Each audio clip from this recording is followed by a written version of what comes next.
Shalom, selamat pagi semuanya. Bersyukur, berterima kasih pada Tuhan. Kalau pagi hari ini kita boleh bersama-sama lagi datang, bersyukur menghampiri tahta kasih karunia Tuhan. Bersyukur kita boleh memasuki minggu yang baru. Dan 2 hari ke depan kita akan memasuki bulan yang baru lagi. Kita bersyukur penyertaan Tuhan yang begitu ajaib dalam hidup kita, sehingga kita boleh ada sebagaimana kita ada sampai saat pagi hari. Bapa, kami bersyukur, kami berterima kasih kepada pagi hari ini buat penyertaan-Mu yang sempurna dalam hidup kami. Hari lepas hari, minggu lepas minggu, bulan lepas bulan, bahkan tahun lepas tahun yang kami boleh lalui dalam hidup kami. Kami boleh menikmati betapa luar biasanya Engkau dalam hidup kami. Sebab itu kami mau terus tinggal di dalam-Mu. Kami terus menanti-nantikan-Mu, karena Engkau yang sangat kami rindukan. Seperti rusa yang rindu akan aliran sungai, biarlah demikian jiwa kami terus merindukan Engkau. Sebab Engkaulah segala-galanya dalam hidup kami. Terima kasih Tuhan.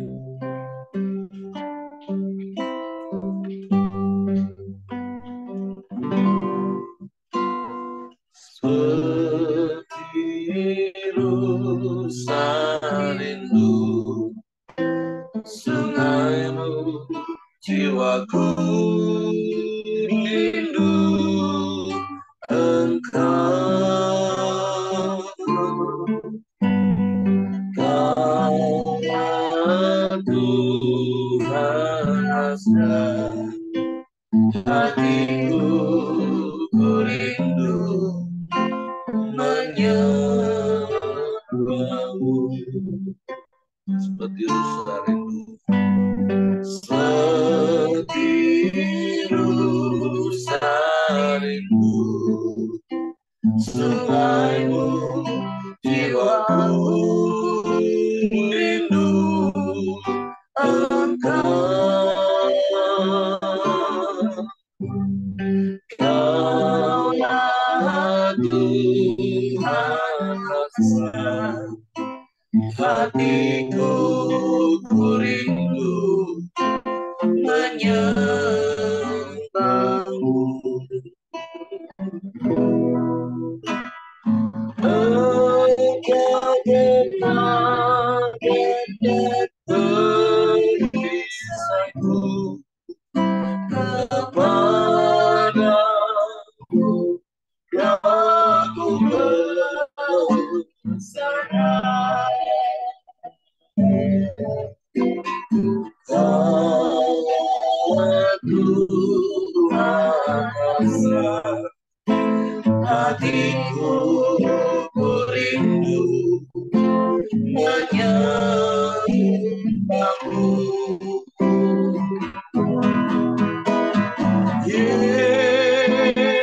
Yesus,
Aku merasa hatiku ku rindu menyapa.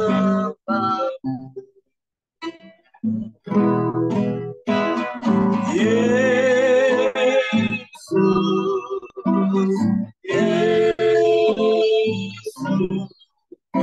Kau berarti bagiku.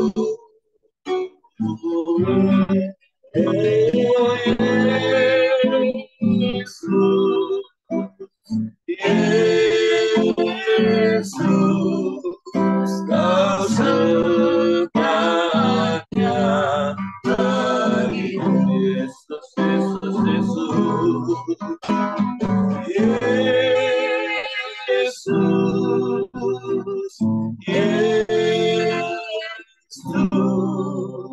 Kau berarti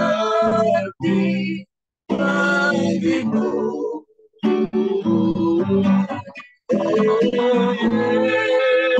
Yesus,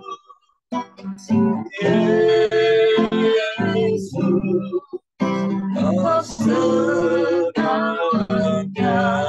bagiku. Kau segalanya bagiku. Amin. Kau segalanya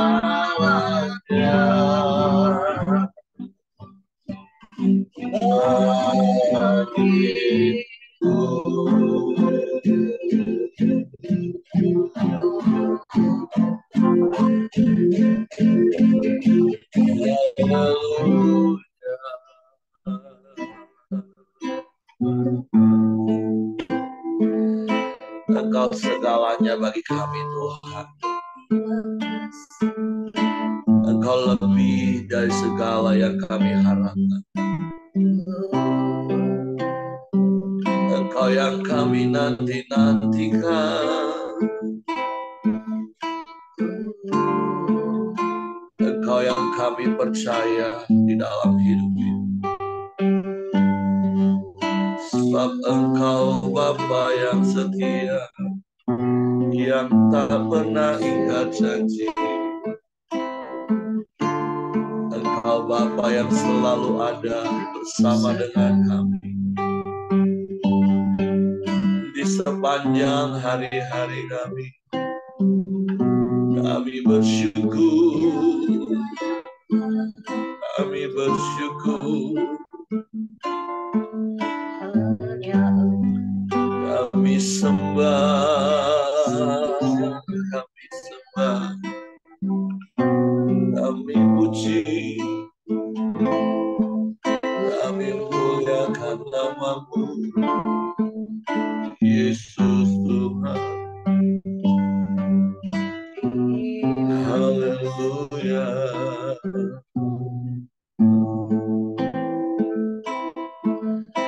Haleluya.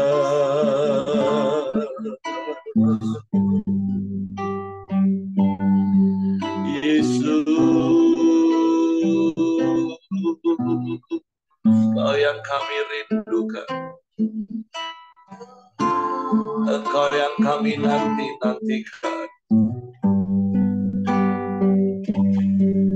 Hanya kepadamu hati kami percaya.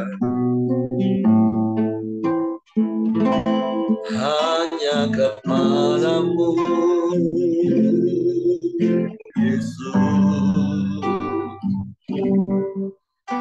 Kau setia, Kau tak pernah ingkar janji. Semua yang Kau janjikan bagi kami, Engkau genapi bagi kami. Kami bersyukur, kami bersyukur, kami sembah Kau Tuhan, kami puji, kami muliakan nama-Mu. Haleluya, haleluya. Terpujilah namamu, terpujilah namamu. Kami tinggikan, kami muliakan Engkau. Haleluya.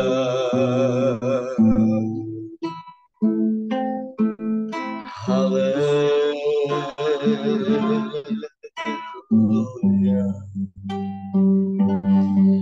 Haleluya.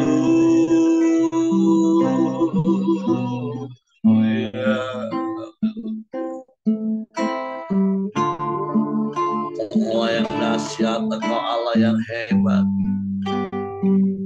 Engkau Allah yang sanggup melakukan segala perkara. Tiada yang mustahil bagimu. Kami puji, kami sembah, kami tinggikan namamu, kami muliakan Engkau, Yesus.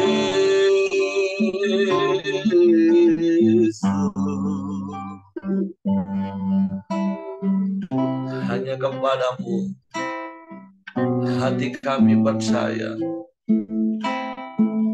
dan kami mempercayakan seluruh hidup kami. Sebab Engkaulah segala-galanya bagi kami, Tuhan. Engkau yang terutama dalam hidup. Oh, kami sembah. Haleluya.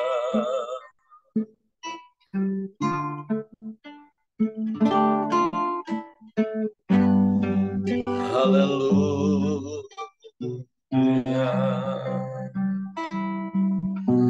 Haleluya.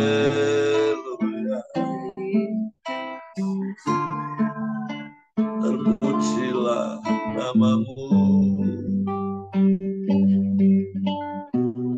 Terpujilah namamu, Tuhan.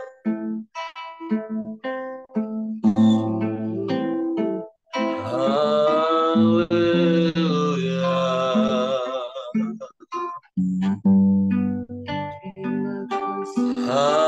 Haleluya.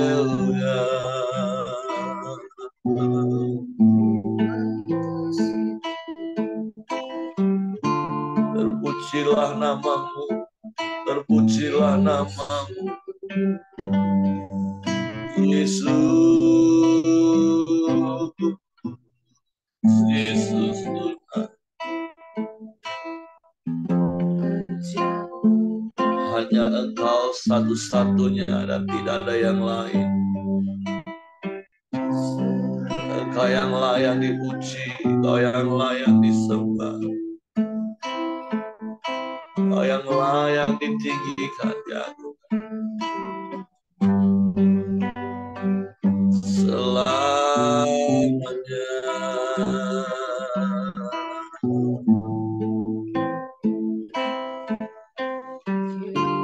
Selamanya.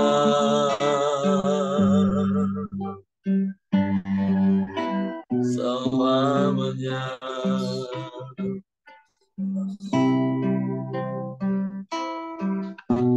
Haleluya.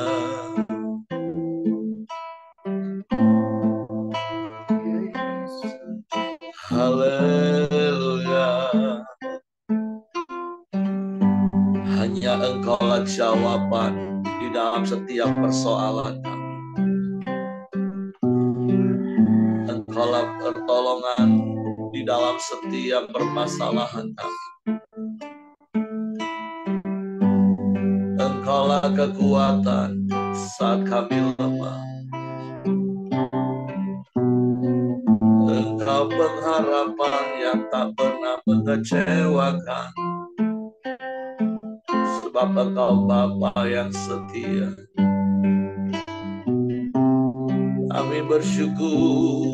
Kami bersyukur punya Allah yang seperti itu. Engkau yang menetapkan langkah-langkah kaki kami. Engkau yang menuntun jalan hidup kami. Terima kasih.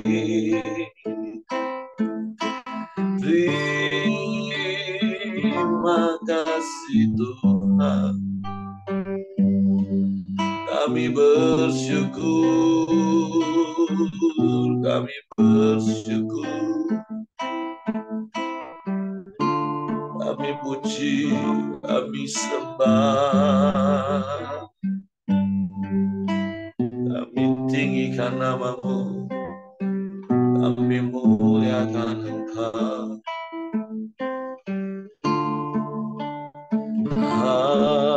Haleluya. Haleluya. Syukur bagi-Mu. Syukur bagi-Mu. Terpujilah nama-Mu. Terpujilah nama-Mu. Terpujilah nama-Mu Yesus.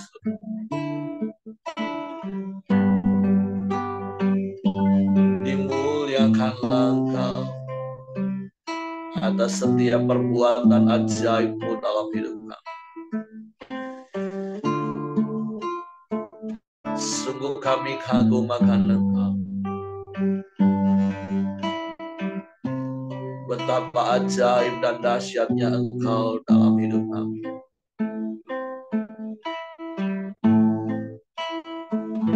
Kami terpesona akan Engkau, Yesus Tuhan.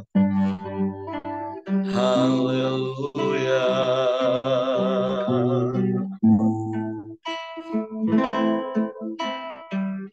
Biarlah kami terus mengingat kebaikan-Mu, menghitung setiap berkat-berkat-Mu,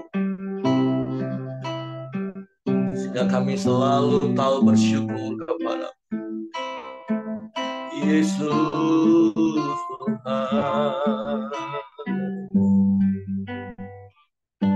Bapa, terima kasih. Bapa, kami bersyukur kepada-Mu. Bapa, kami sembah Engkau, kami puji Engkau, kami muliakan nama-Mu Bapa. Haleluya, haleluya, haleluya, haleluya. Syukur.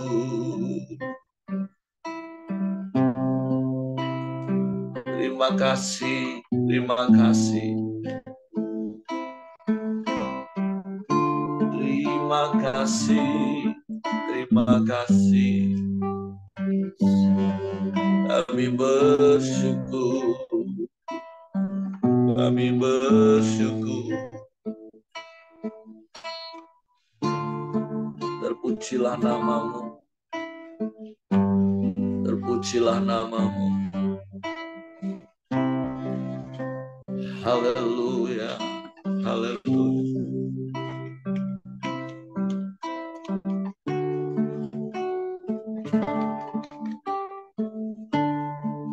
Terima kasih.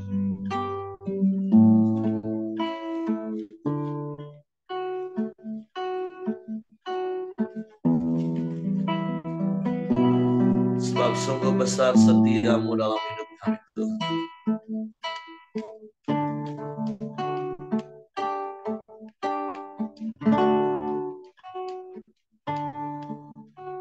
Sungguh besar setia-Mu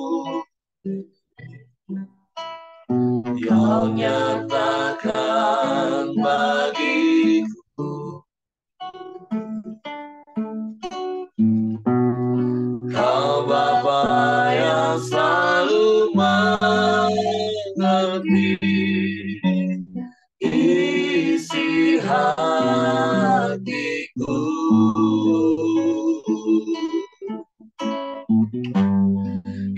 kemuliaan-Mu Kau janjikan.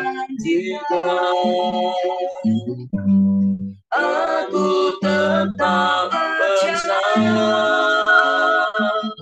ku percaya janji-Mu ajaib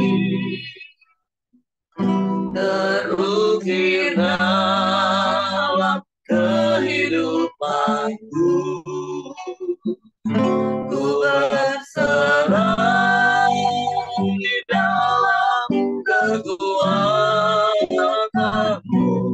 Ku percaya. Sungguh besar setia-Mu Tuhan. Sungguh besar setia-Mu. Kau nyatakan bagiku. Kau Bapa yang selalu mengerti isi hatiku.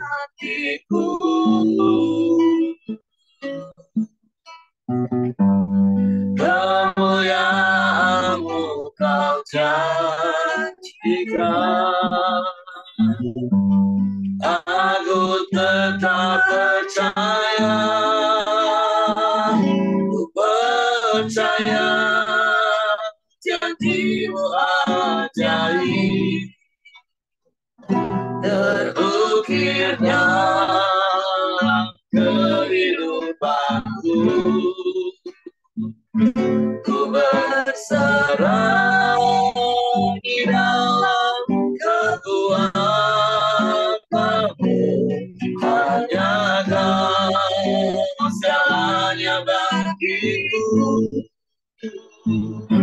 Percaya janji-Mu ajaib terukir dalam kehidupanku. Ku berserah di dalam kekuatan-Mu. Ku percaya. Berserah, ku berserah di dalam kekuatan-Mu. Ku percaya.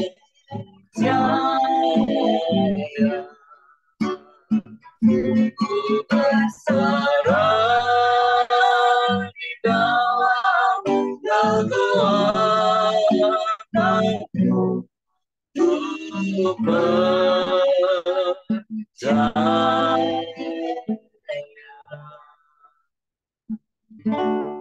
Kami mau terus berserah ke dalam tangan-Mu.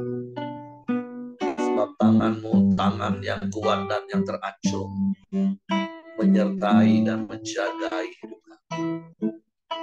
Bahkan tangan-Mu yang terbuka memberkati hidup kami sampai hari ini. Sebab hanya kepadamu lah hati kami percaya, dan hanya kepadamu lah kami mempercayakan seluruh hidup kami. Bapa, kami bersyukur, kami berterima kasih padamu pagi hari. Sebab Engkau baik, sungguh baik, sangat baik bagi kami. Terpujilah nama-Mu. Bapa, kami mau siapkan hati kami lagi untuk firman. Kami menyediakan tempat hanya bagi firman, sehingga kami mengerti kebenaran, dan kebenaran itu memerdekakan hidup kami. Suatu Roh Kudus, tolong kami untuk mengerti, untuk kami memahami firman, sehingga kami percaya firman dan kami melakukannya dalam hidup kami. Kami sambut firman-Mu dalam nama Yesus. Haleluya, haleluya, haleluya. Amin.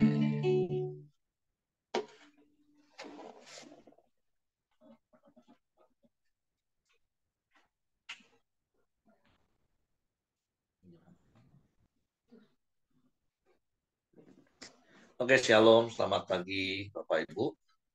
Bersyukur, berterima kasih pada Tuhan. Pagi hari ini kita boleh ada sebagaimana kita ada, kita kuat, kita sehat. Semua hanya karena anugerah dan kemurahan Tuhan. Hari ini kita sudah masuk di dalam kitab 1 Samuel, pasalnya yang ke-8, dengan judul perikop orang Israel menghendaki seorang raja. Setelah Samuel menjadi tua, diangkatnya lah anak-anaknya laki-laki menjadi hakim atas orang Israel. Nama anaknya yang sulung ialah Yoel, dan nama anaknya yang kedua ialah Abia. Keduanya menjadi hakim di Beersheba. Tetapi anak-anaknya itu tidak hidup seperti ayahnya. Mereka mengejar laba, menerima suap, dan memutarbalikkan keadilan. Sebab itu berkumpullah semua tua-tua Israel. Mereka datang kepada Samuel di Rama dan berkata kepadanya, engkau sudah tua dan anak-anakmu tidak hidup seperti engkau. Maka angkatlah sekarang seorang raja atas kami untuk memerintah kami seperti pada segala bangsa-bangsa lain. Waktu mereka berkata, dikalah kepada kami seorang raja untuk memerintah kami. Perkataan itu mengesalkan Samuel. Maka berdoalah Samuel kepada Tuhan. Nah, sampai ayat itu dulu Bapak Ibu. Nah tentu kisah ini sudah sering kita baca. Bahkan secara pribadi, kalau saya kembali membaca ayat-ayat ini, juga di awal dari kitab 1 Samuel, tentang anak-anak Hofni dan Finehas. Bahkan di beberapa kitab sebelumnya, anak-anak Imam Harun, bagaimana mereka juga menjadi anak-anak yang dalam tanda kutip mendukakan hati orang tua. Kalau anak Imam Harun mereka sampai disambar oleh api. Kalau anak Imam Eli mereka mati tragis di dalam peperangan. Dan juga kita melihat bagaimana anak Samuel tidak berlaku seperti ayahnya.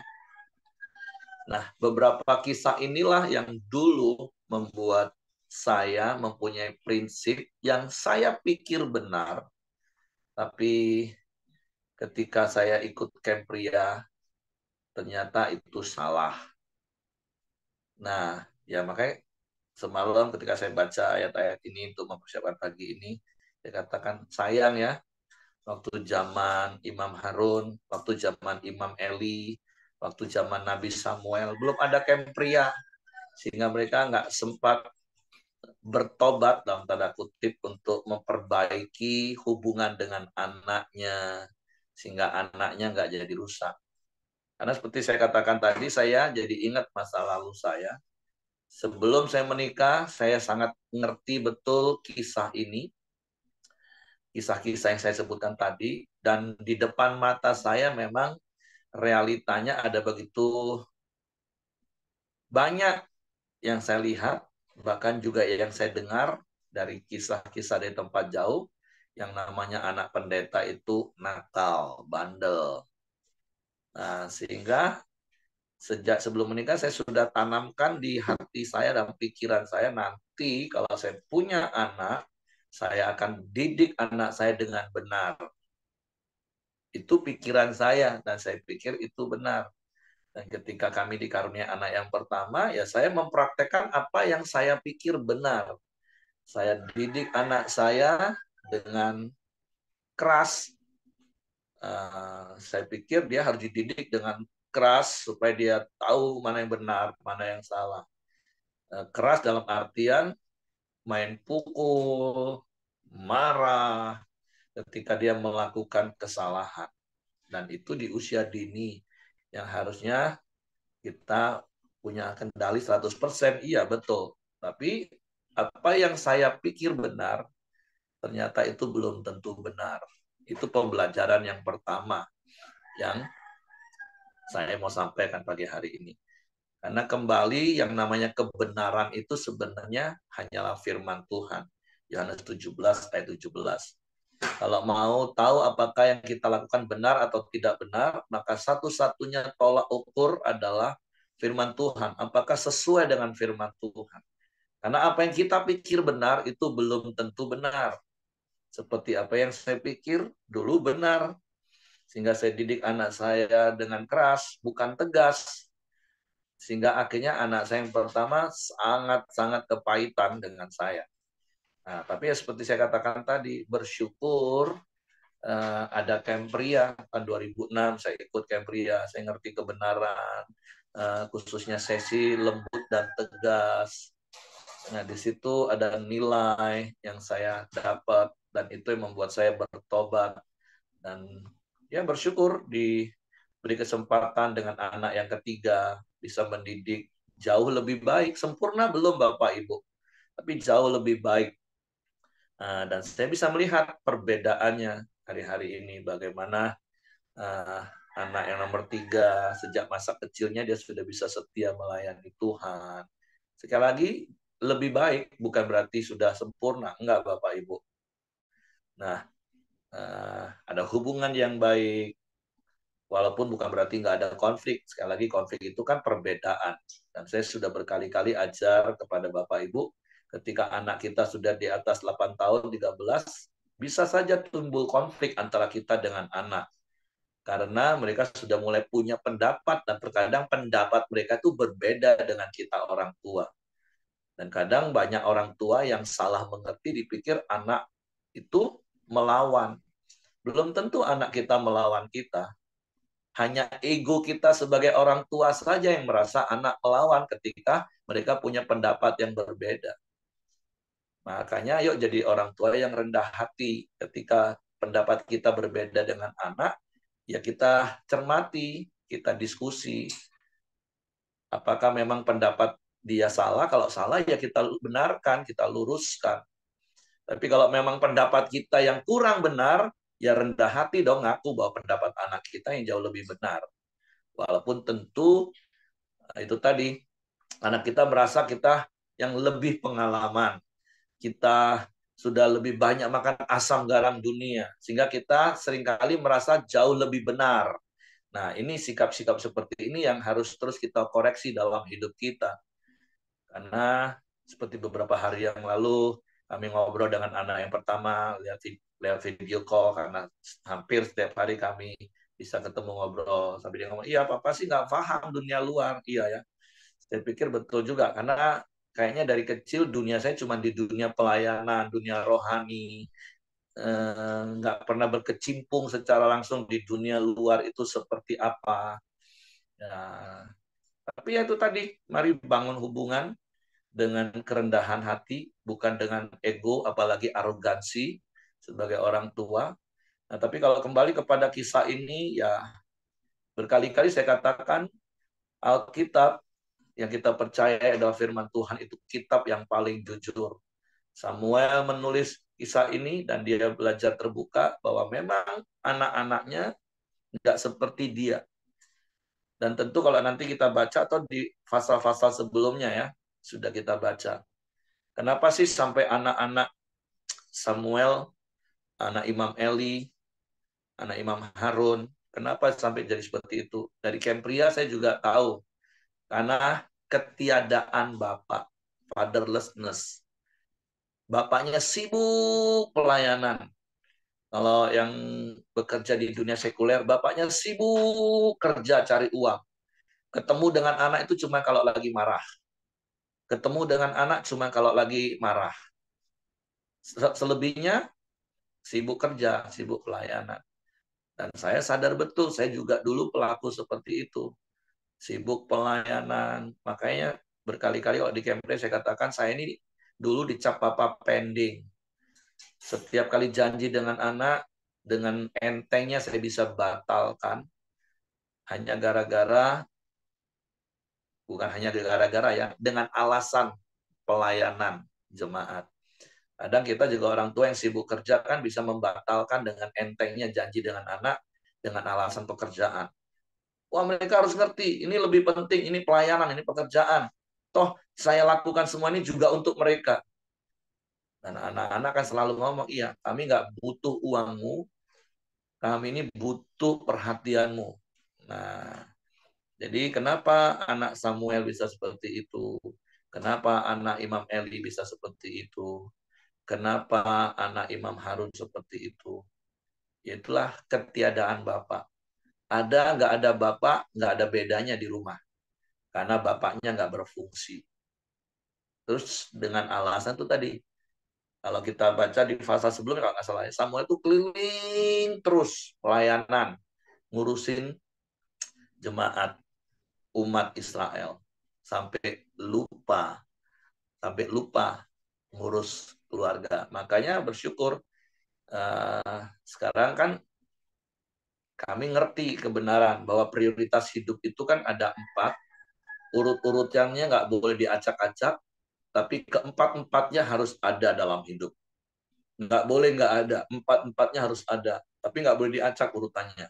Yang pertama itu Tuhan, yang kedua itu keluarga, yang ketiga itu pekerjaan atau sekolah, dan yang keempat itu pelayanan. Jadi sekali lagi Tuhan, keluarga, pekerjaan atau pelayanan, pekerjaan, sekolah, baru pelayanan. Nah, makanya kemarin malam sambil saya pulang jemput Matthew, karena kalau hari Minggu, istri saya kemarin ngomong sama cecenya, iya, anak pendeta ini lebih sibuk dari pendetanya sekarang. Hampir tiap hari pembinaan, pertemuan. Kalau hari Minggu apalagi, dari jam 6:30 pagi keluar dari rumah, itu nanti nyampe rumah lagi itu 9:30 malam. Nggak pulang, seharian di gereja. Dan beberapa hari yang lalu di komsel saya ngomong, saya bersyukur sih, saya jadi ingat masa lalu saya 35 tahun yang lalu. Kalau udah hari Minggu itu memang di gereja lah hidup saya. Ini memang cikal bakal pendeta, saya bilang. Nah, jadi sekali lagi, tapi saya ngomong sama Matthew semalam, tapi ingat deh ya, prioritas utama kamu itu pertama Tuhan, kedua keluarga, yang ketiga itu sekolah, baru pelayanan. Papa senang kamu bisa pelayanan, Papa senang. Tapi ingat, yang harusnya kamu korbankan itu bukan waktu tidur kamu, bukan waktu belajar kamu, tapi waktu main kamu. Dan dia ngomong, iya, aku sudah berapa hari, atau mungkin seminggu lebih, aku udah nggak main lagi. Bagus, saya bilang. Karena kan 8 jam itu udah pasti waktu untuk tidur. 8 jam itu udah pasti waktu untuk sekolah. Nah, tinggal 8 jam inilah kamu kelola kalau untuk pelayanan, untuk pembinaan. Nah, jadi saya nasihati semalam Matthew, Papa nggak mau kamu korbankan waktu tidur kamu, Papa nggak mau kamu korbankan waktu belajar kamu. Satu-satunya yang bisa kamu korbankan itu waktu main kamu. Nah, jadi kembali di poin pertama ini, mari setiap kita, bapak-bapak khususnya, mari berfungsi hadir dalam hidup anak-anak kita. Supaya kita bisa mengimpartasikan hidup kita, keteladanan hidup kita. Ya, seperti di Komsel beberapa hari yang lalu saya katakan ya, dengan tim penggembalaan, dengan Pak Peter hari Sabtu, dengan Pak Anton, Pak Kastoni, Pak Santo, saya ngomong ya, saya bersyukur kalau Matthew ini kan memang berasa jadi anak pendeta. Karena dari kecil dia sudah ada di lingkungan gereja. Nah, beda dengan anak-anak yang pertama, karena pelayanan kami waktu itu kan di seberang. Kami nggak pernah ajak mereka. Hari Minggu kami cuma titipin mereka ke gereja lain, gereja mainstream, sehingga ya mereka nggak ngerti yang namanya dunia pelayanan. Mereka taunya hari Minggu orang Kristen ya datang ke gereja, terus gereja di mana kami tempatkan mereka dulu ya gereja mainstream. Makanya beberapa tahun yang lalu waktu kami mulai bergabung di Pelita, dan contoh Michael waktu itu usia SMP, saya suruh ikut gate, dia komplain gini, lebay, anak-anak sini nih tak mau aku ibadah, lebaynya nyanyi tepuk tangan, lompat, nari, capo be. Karena memang dia dibesarkan di gereja mainstream, salah satu gereja eh, di kota Jambi yang cukup terkenal, yang alirannya aliran Protestan mainstream, maksudnya yang kalau ibadah itu penuh hikmat, tenang, sunyi senyap. Nah, itu tadi balik-balik ya siapa yang salah? Saya yang salah. Saya pikir ya sudah, yang penting dia gereja, kami nggak mungkin kan motor aja masih pinjam harus bawa ke sana, nggak mungkin semua dibonceng jauh-jauh. Nah, makanya ya bersyukur Tuhan kasih kesempatan, punya nilai dari Kempria, bisa mendidik anak, dan bisa melihat hasilnya. Jadi dari kisah ini sekali lagi, mari jadilah Bapak yang berfungsi, hadir dalam hidup anak-anak. Bangun hubungan, ya bukan berarti 24 jam kita ada di samping anak kita, enggak. Tapi berfungsi, terus hadir di momen-momen penting hidup mereka. Karena mereka menjadi prioritas kedua setelah Tuhan. Apa artinya kita hebat di luar, tapi kemudian keluarga kita berantakan. Begitu juga dengan bapak-bapak yang bekerja. Apa artinya engkau hebat di dunia pekerjaanmu, tapi keluargamu juga babak belur. Oke, itu hal yang pertama. Nah, akhirnya yang kedua kita mau belajar ayat berikutnya.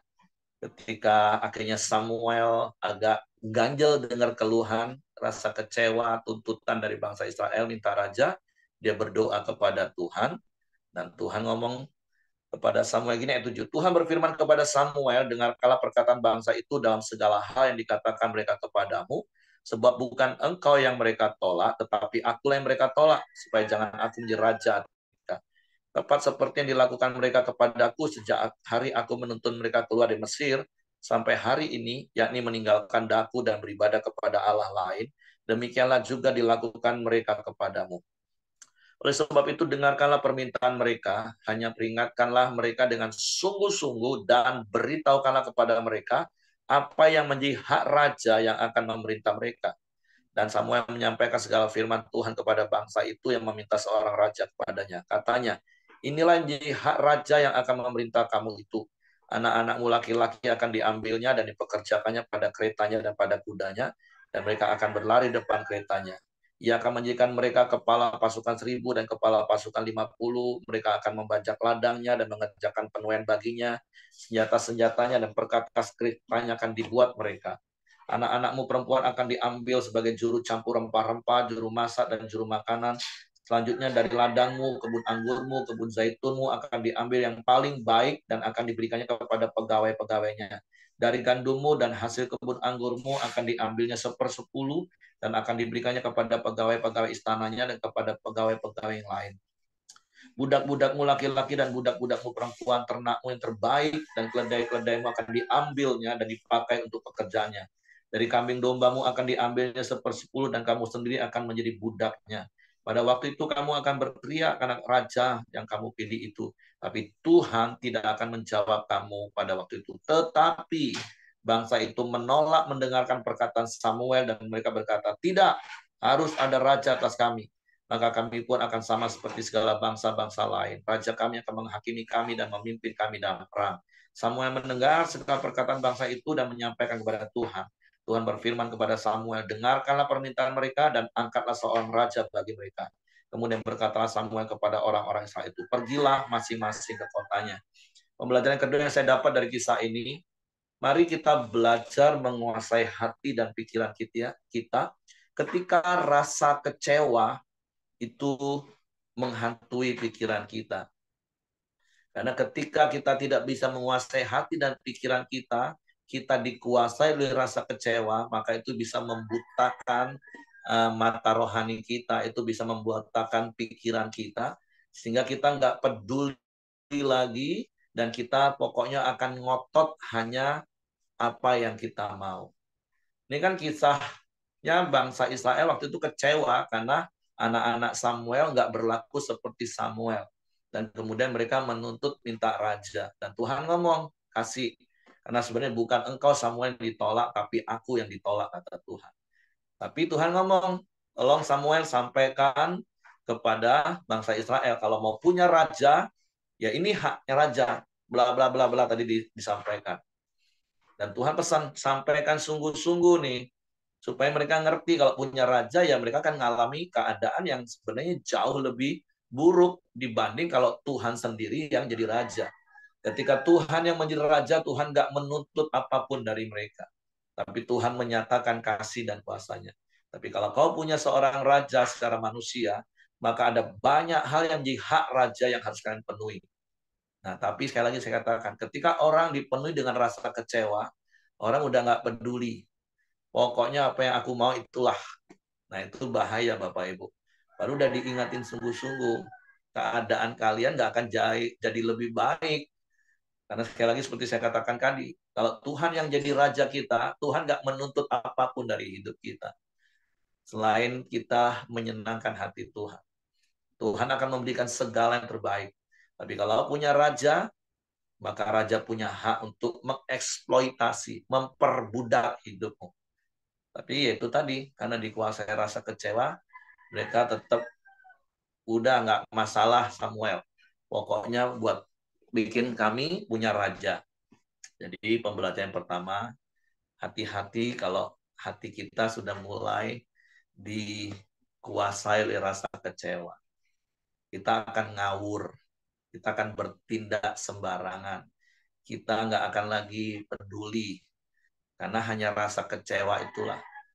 Makanya kalau ketika kita nggak suka dengan seseorang, kecewa dengan seseorang, mau sebaik apapun yang pernah dia lakukan, udahlah, nggak bakalan lihat lagi.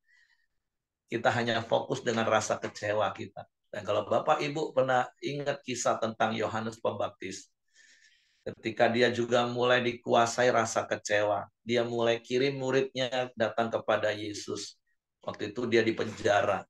Dia kirim muridnya dan dia suruh tanya kepada Yesus. Yesus, apakah engkau Mesias atau aku harus nunggu orang lain? Yohanes mulai merasa kecewa. Kok Yesus nggak kunjungin aku? Kok Yesus nggak besuk aku? Padahal aku yang buka jalan mempromosikan dan memperkenalkan dirinya. Tapi aku lagi di penjara, datang pun enggak. Dan Yesus nggak jawab murid-murid Yohanes. Cuman Yesus ngomong, apa yang kamu lihat, apa yang kamu dengar? Orang bisu berkata-kata, orang tuli mendengar, orang buta melihat, orang lumpuh berjalan, orang mati bangkit. Aku pergi kasih tahu Yohanes. Dan kemudian Yesus ngomong, berbahagialah orang yang tidak pernah menjadi kecewa. Karena kalau orang yang kecewa itu, dia akan ada di tempat yang paling rendah di surga. Karena Yesus katakan, yang paling rendah pun orang kecewa lebih rendah lagi dari itu. Nah, jadi Bapak Ibu, mari belajar kuasai hidupmu, kuasai hati dan pikiranmu. Ketika engkau mulai kecewa, baik itu dengan pasanganmu, jangan izinkan iblis menawarkan sekecil apapun rasa kecewa. Karena kalau itu enggak kita kuasai dan kita kalahkan, rasa kecewa itu lambat laun akan menguasai hidup kita. Kita akan jadi orang yang apatis. Kita akan jadi orang yang acuh tak acuh dan masa bodoh dan kita nggak mau peduli lagi. Pokoknya apa yang aku pikir benar itulah aku lakukan karena rasa kecewa. Berapa banyak rumah tangga yang dimulai hanya dari rasa kecewa untuk hal-hal kecil. Akhirnya hubungan jadi semakin renggang. Hubungan persaudaraan, hubungan pertemanan. Jadi betapa bahayanya rasa kecewa. Nah, maksudnya banyak orang merasa rasa kecewa itu nggak dosa. Banyak orang merasa rasa kecewa itu wajar dan biasa. Memang aku dikecewakan. Tapi hati-hati dengan rasa kecewa, Bapak Ibu. Karena itu akan membuat engkau jadi apatis, orang yang acuh tak acuh, dan orang yang nggak punya rasa belas kasihan lagi, dan nggak peduli. Engkau hanya memperhatikan dirimu.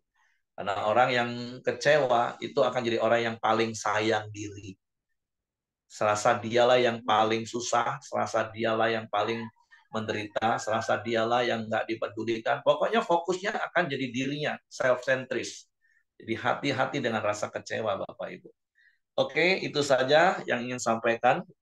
Jadi yang pertama, mari setiap kita, bapak-bapak khususnya dan orang tua, berfungsi dan hadir dalam hidup anak-anak kita. Yang kedua, mari kuasai diri kita, hati pikiran kita, ketika rasa kecewa itu mulai datang. Jangan sampai rasa kecewa itu menguasai hidup kita. Bahaya, Bapak Ibu. Oke, silakan, Heng. Ya, oke, mari kita masuk dalam doa kita di pagi hari ini. Bapa yang baik, kami bersyukur kepadamu ya Tuhan. Kami bangun dengan keadaan baik, sehat ya Tuhan. karena anugerah-Mu, karena kasih setia-Mu pada setiap kami ya Bapa. Kami sangat bersyukur ya Tuhan. Kami terus menyembah-Mu, memuji-Mu, dan meninggikan nama-Mu ya Tuhan. Dan terus bisa datang ke hadapan-Mu ya Bapa. Terima kasih buat kebenaran firman-Mu di pagi hari ini ya Tuhan. Yang terus Tuhan mengajarkan kami, para suami pria ya Tuhan, supaya berfungsi menjadi sumber yang benar di dalam keluarga ya Bapa. Dan juga anak-anak kami ya Tuhan, biarlah mereka juga hidup diberkati, hidup dengan takut akan Tuhan, terus berjalan di dalam kehendak Tuhan, berjalan sesuai dengan kebenaran firman-Mu ya Bapa. Dan juga mereka terus akan bertumbuh menjadi suatu keluarga yang terus membawa keluarga mereka kepada Engkau. Dan juga setiap mereka, anak-anak kami, juga menjadi orang yang melayani orang lain juga ya Bapa. Terima kasih ya Tuhan. Buat pagi hari ini juga ya Bapa, biarlah rasa kecewa yang pernah ada dalam setiap hidup kami ya Tuhan. Kami tidak mau ya Bapa. Kami mau mengampuni eh, orang yang bersalah, bahkan mengampunin apa yang kami pandang benar ya Bapa. Biarlah kami mau Tuhan hidup sesuai dengan kebenaran-Mu ya Bapa, mengasihi orang lain ya Tuhan. Terima kasih ya Tuhan. Kami percaya kami mau terus berjalan sesuai dengan kebenaran firman-Mu ya Bapa. Dan juga buat Pak Heri yang telah menyampaikan kebenaran-Mu, Tuhan terus berkati Pak Heri ya Bapa. Tuhan pakai lebih lagi ya Tuhan. Tuhan juga beri Pak Heri kesehatan, kekuatan, dan perlindungan ya Bapa. Bahkan istri dan juga anak-anak Pak Heri dimanapun mereka berada ya Bapa. Terima kasih buat setiap kami yang hadir di pagi hari ini, baik suami kami, istri kami, anak-anak kami, menantu, dan cucu kami ya Tuhan. Biarlah Tuhan Allah yang terus memberkati ya Bapa, dimanapun mereka berada ya Tuhan. Tuhan juga memberikan perlindungan, kesehatan, kekuatan kepada setiap mereka ya Bapa. Biarlah hidup setiap keluarga kami penuh damai sejahtera-Mu, sukacita-Mu yang melimpah-limpah ya Tuhan. Terima kasih ya Tuhan, bahkan juga setiap pekerjaan, usaha kami, Tuhan juga berkati ya Bapa. Dan juga di pagi hari di mana kami sepakat berdoa buat Denny Lucy ya Tuhan. Biarlah Tuhan eh, Tuhan tolong ya Tuhan supaya pihak Bank Bukopin Tuhan mengabulkan pengajuan keringanan pelunasannya ya Tuhan. Terima kasih ya Tuhan, kami serahkan pergumulan Denny Lucy ke bawah tangan kuasa-Mu ya Tuhan. Dan juga kami terus berdoa buat bangsa dan negara kami Indonesia ya Tuhan. Tuhan terus berkati bangsa kami Indonesia ya Tuhan. Tuhan memberikan damai sejahtera-Mu, sukacita-Mu atas bangsa ini Tuhan. Tuhan memberikan keamanan dan kesejahteraan atas bangsa ini ya Bapa. Dan juga pemerintahan yang ada ya Tuhan buat presiden kami, wakilnya, dan juga menteri-menteri, bupati, gubernur, wali kota ya Tuhan. Tuhan juga berkati ya Tuhan. Tuhan taruh hikmat-Mu ya Bapa.